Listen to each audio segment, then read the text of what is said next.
Guten Morgen guys.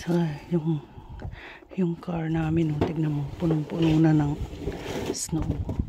Ayan, lahat sila dito nagtutulungan kung sino yung may time. Pati yung sa kalsada, kinukudkod din nila. Lalong kumapal yung snow ngayon. Oh, grabe. Lahat ng sasakyan puno, kapal ng snow. Ayan, ganyan nilang tinatanggal. Dito pa papuntang kalsada. Doon kami kahapon galing, doon sa direction na yun. Doon kami kahapon. Uy ay ay. Kapag talaga ito mga basurahan kapag ang lamig-lamig. Wala kasi akong jacket guys. Ayan nakaano lang ako yung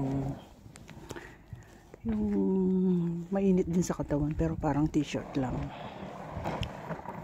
Uy, dito pa sa loob ng bakuran lalaki ng patak ng snow. Susundan ko siya. Oy. Ayan. Pag may nakita kang bakas or malinis, kinudkud yan. Oy. Pati yung bakod. Yung mga halaman. Puno na rin. Wow. Tindi pa. Hindi ako tumagal guys. Iinom muna ako ng kape. Grabe yung lamig sa labas. Hindi ko kaya. Magja-jacket muna ako. Ito yung sa terrace namin. Ang kapal-kapal. Grabe. Ayan.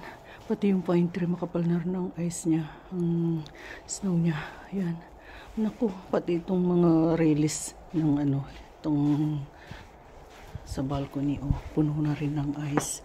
Kahapon manipis-nipis pa to, ngayon ang kapal na din dyan pati yung sa kapitbahay. Lamig. Ngayon naka-jacket na ako, hindi na masyado. Oh my god, pati ito pa lang sa floor namin ayan, kaya pala may naipasok akong snow. Oh my god, ang kapal talaga. My goodness. Babalik ako dun sa labas. Grabe ang kapal